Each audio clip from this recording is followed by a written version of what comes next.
Di video sebelumnya kita sudah membahas tentang aliran filsafat, empirisme, dan juga idealisme. Di mana idealisme itu menganggap bahwa realitas yang sesungguhnya itu berada dalam alam ide. Dan empirisme menganggap bahwa sumber kebenaran atau sumber pengetahuan itu melalui panca indera.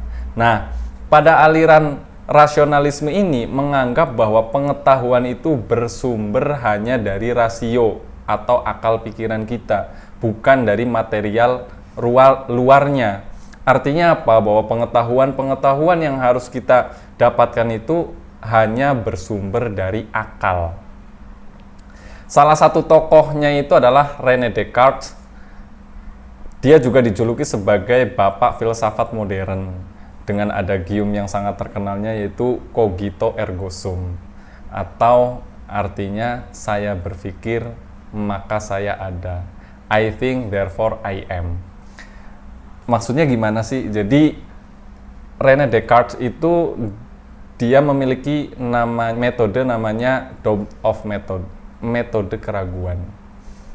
Kalau kamu ingin berfilsafat, maka ragukanlah semuanya. Kalau kamu pengen berfilsafat, ragukanlah semuanya, pertanyakanlah semuanya. Nah, ketika kita meragukan semuanya, berarti tidak ada yang nyata, tidak ada yang ada, karena semuanya kita ragukan. Tetapi ketika kita meragukan semuanya, di situ ada satu yang pasti. Siapa? Yaitu kita yang sedang meragukan. Makanya muncullah adagium cogito ergo sum. Saya berpikir, maka saya ada. Karena ketika kita meragukan semuanya, maka yang pasti itu cuma satu, yaitu kita yang sedang meragukan. Dia juga mengatakan bahwa doubt is the origin of wisdom. Bahwa meragukan, mempertanyakan, itu adalah origin atau sumbernya kebijaksanaan.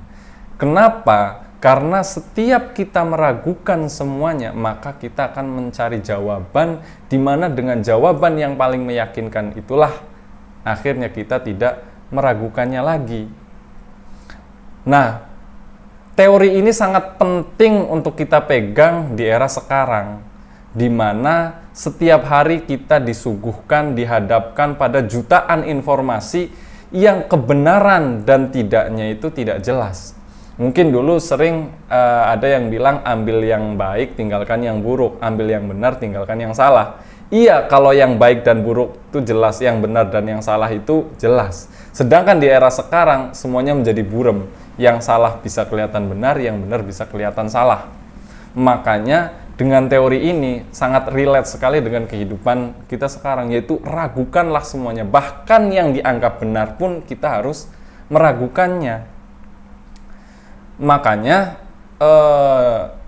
Descartes itu menganalogikan seperti ini. Taruhlah kita membawa satu keranjang apel. Di dalam keranjang itu ada satu apel yang busuk. Atau mungkin ada beberapa apel yang busuk.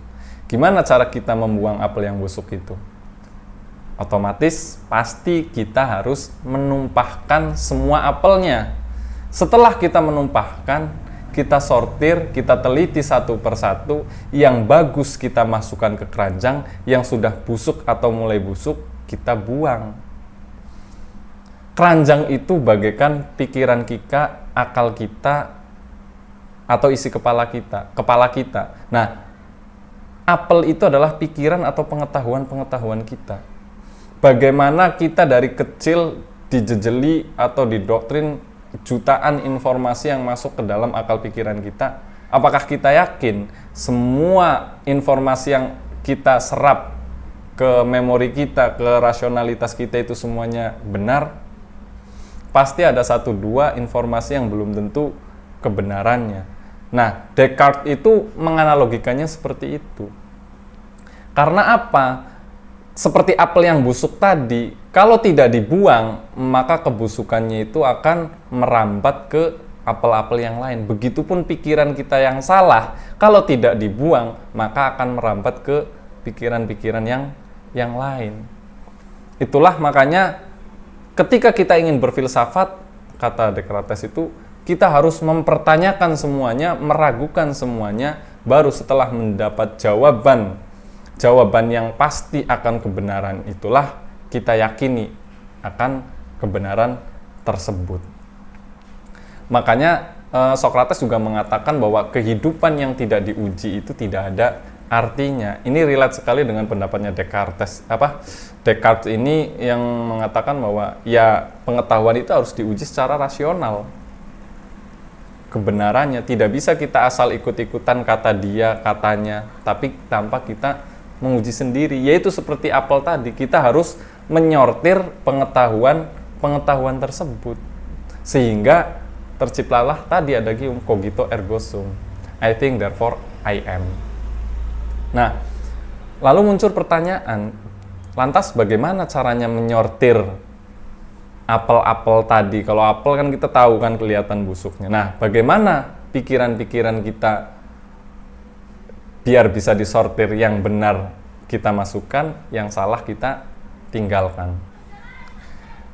Caranya seperti apa? Caranya yang pertama itu adalah menganalisis. Analisis setiap bagian dari masalah tersebut, kemudian memilah bagiannya. Itu yang pertama. Yang kedua itu adalah mencari kemungkinan dari bagian-bagian tersebut setelah kita memilahnya. Contoh misalkan tengah malam kita di WhatsApp oleh orang.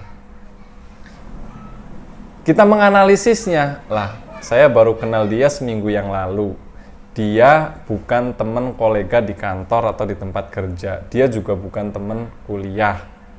Kita baru kenal, itu pun kenal dari teman kita, misalkan. Kita analisis. Setelah menganalisis, kita cari kemungkinannya. Oh, dia WhatsApp malam-malam gini mungkin butuh teman ngopi.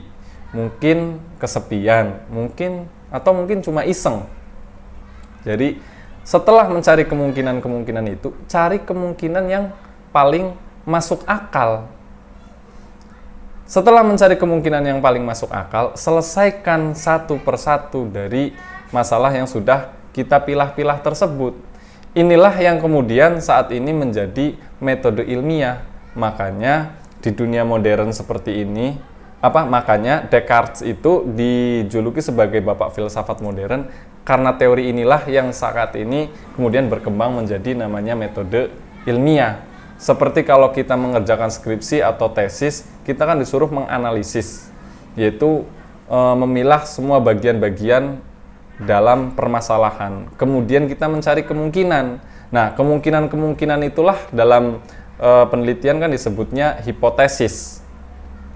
Ketika kita sudah memilah, ada beberapa variabel, entah itu dalam bidang sosial, politik, ekonomi, apapun itu, pasti ketika meneliti kita akan memilah variabel-variabelnya. Setelah mendapatkan variabelnya, kita mencari hubungan antara variabel itu, ada kaitannya atau tidak. Setelah mencari menemukan variabel-variabel itu, kan kita cari kemungkinan. Yang kemungkinan itulah kemudian menjadi hipotesis, dan hipotesis itulah nanti akan dibuktikan dalam penelitian apakah benar atau tidak. Inilah cara yang ditawarkan oleh Descartes untuk menyortir apel-apel tadi atau isi pikiran kita tadi. Sehingga menurut aliran filsafat rasionalisme ini menganggap bahwa kebenaran itu harus dicapai lewat koherensi asas-asas yang logis. Karena apa? Akal merupakan sumber bagi pengetahuan dan pembenaran. Ketika mereka setelah melalui observasi tadi menemukan variabel-variabel dan menganalisisnya, ternyata hal tersebut tidak masuk akal, maka itu tidak dianggap sebagai sebuah kebenaran. Makanya kan metode ilmiah sering kan kita mendengar kata tidak ilmiah. Artinya apa? Yaitu tidak logis, tidak masuk akal, dan tidak bisa dicerna, tidak bisa dianalisis. Akal memang memiliki peranan yang sangat penting dalam ilmu pengetahuan ya, karena memang akal bisa membantu menyerap pengetahuan yang tidak bisa didapatkan oleh panca indera, seperti yang dikemukakan di video sebelumnya, bahwa indera-indera ini memiliki batasan dalam mencari kebenaran. Nah, kelemahan indera itu dilengkapi oleh akal. Ketika indera sudah tidak mampu menganalisis sebuah pengetahuan, maka disitulah peran akal. Dengan akal lah kita bisa mengetahui ketika melihat bulan hanya sebelah, ternyata dengan menggunakan penggunaan akal kita bisa mengetahui sisanya. Akal memang sangat penting dalam kehidupan sehari-hari, tapi ternyata akal juga memiliki batasan-batasan dan kelemahan-kelemahannya dalam mencari sebuah kebenaran. Makanya Ibnu Khaldun mengatakan, sebagai timbangan emas, akal itu sangat sempurna, tetapi tidak akan mampu untuk menimbang sebuah gunung. Artinya apa? Akal memang sempurna untuk menganalisis semua hal yang masuk akal. Akal sangat kompeten untuk menganalisis ruang, tapi tidak dengan waktu. Karena bagi akal, 1 menit di sini dengan 1 menit dimanapun itu akan sama. Akal memang sangat berguna sebagai sumber ilmu, tetapi hanya sebagai kecakapan intelektual atau kecerdasan intelijensi saja. Akal sering kali dibuat tidak berdaya terhadap persoalan-persoalan hidup yang lebih dalam, yang menyangkut sisi kehidupan emosional manusia. Misalkan, ketika dihadapkan pada persoalan cinta, akal tidak bisa berkata apa-apa. Pikiran kita akan buntu dan lidah menjadi keluh, ya enggak? Dengan kata lain, akal tidak mengerti banyak tentang pengalaman-pengalaman eksistensial, yaitu pengalaman yang secara langsung kita rasakan, dan bukan seperti yang kita konsepsikan. Dimana akal itu kan ketika memahami sesuatu melalui konsepsinya, sedangkan hati memahami sesuatu itu langsung bersifat eksistensial tadi. Akal cenderung memahami sesuatu itu secara general, sehingga tidak mampu mengerti keunikan sebuah momen sebagaimana yang dialami secara langsung oleh seseorang. Kayak yang seperti tadi saya katakan, bagi akal 1 menit di sini akan sama saja 1 menit dimanapun, 1 jengkal di sini akan sama saja 1 jengkal dimanapun, tapi bagi hati tidak. Itulah mengapa Tuhan melengkapi manusia dengan hati untuk menutupi kekurangan akal, sehingga akan lengkaplah seluruh pelengkap ilmu bagi manusia. Ketika akal tidak mampu memahami wilayah kehidupan emosional manusia, hati kemudian dapat memahaminya. Hati atau intuisi yang terlatih akan dapat memahami perasaan seseorang, misalkan hanya dengan mendengar suaranya atau menatap matanya. Ketika akal hanya berputar pada tataran kesadaran, hati bisa menerobos ke alam ketidaksadaran.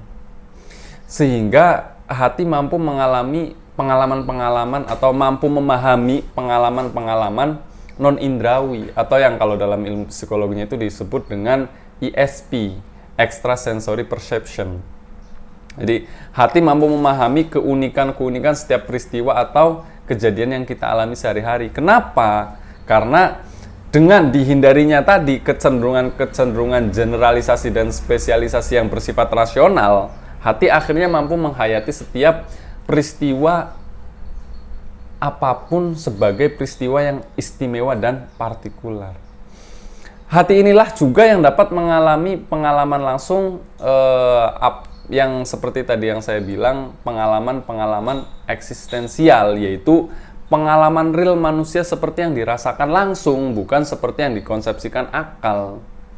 Sehingga akhirnya hati mampu memahami mengapa 1 jam bersama orang yang kita sayangi akan berbeda dengan 1 jam bersama orang yang kita benci. Jadi intuisi jugalah yang dapat memahami mengapa sebuah hal tebas itu bisa begitu indah dan mengesankan bagi mereka yang sedang kasmaran, tetapi begitu menyebalkan bagi mereka yang sudah ingin pulang tapi menunggu bis tak kunjung datang. Yang terakhir, hati juga mempunyai kemampuan untuk mengenal objek secara lebih akrab dan langsung.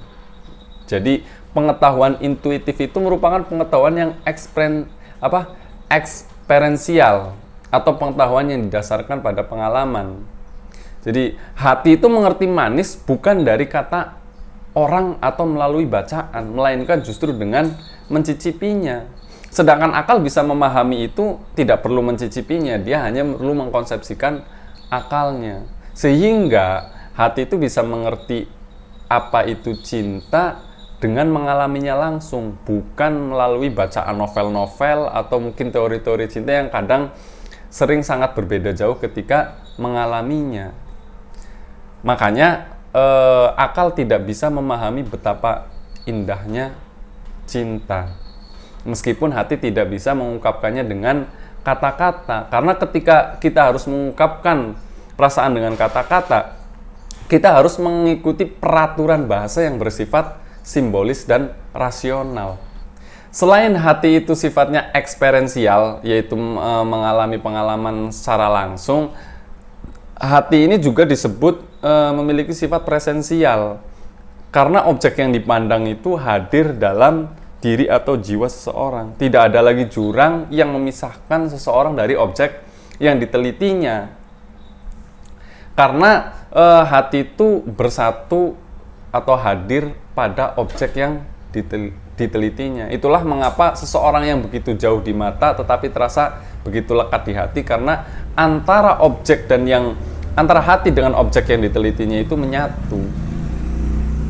Bahkan kalau perasaan cinta seseorang begitu besar, seorang pecinta tidak bisa lagi dipisahkan dengan kekasihnya, dan dua jiwa pun kini tidak dapat dipisahkan lagi karena mereka telah bersatu, sehingga terkenalah ungkapan dua jantung yang berdetak satu. Dari sinilah kita dapat mengerti mengapa banyak sekali sufi yang telah merasa bersatu dengan kekasihnya, yaitu siapa? Tuhan. Makanya tidak heran ketika ada seorang sufi mengatakan manunggaling kaula Gusti, aku sudah menyatu dengan Tuhanku, karena dia mengamati objek yang diamati atau ditelitinya itu menggunakan hati, bukan menggunakan logika. Itulah sedikit gambaran tentang aliran filsafat rasionalisme. Jadi kita tadi sudah membahas bagaimana peran rasionalisme itu dalam kehidupan kita sehari-hari, dan sumbangsih dari rasionalisme yang menggunakan akal ini sebagai satu-satunya sumber ilmu turut menyumbang kemajuan peradaban. Tetapi ternyata di sisi lain rasionalisme atau akal dijadikan sebagai sumber pengetahuan juga memiliki banyak kelemahan seperti yang tadi dibahas. Sehingga untuk melengkapi kelemahan akal itulah Tuhan memberi manusia yang disebut dengan hati. Makanya tadi penjelasan tentang kelebihan-kelebihan hati dijadikan sebagai sumber pengetahuan itu juga menjadi salah satu kritik terhadap aliran rasionalisme.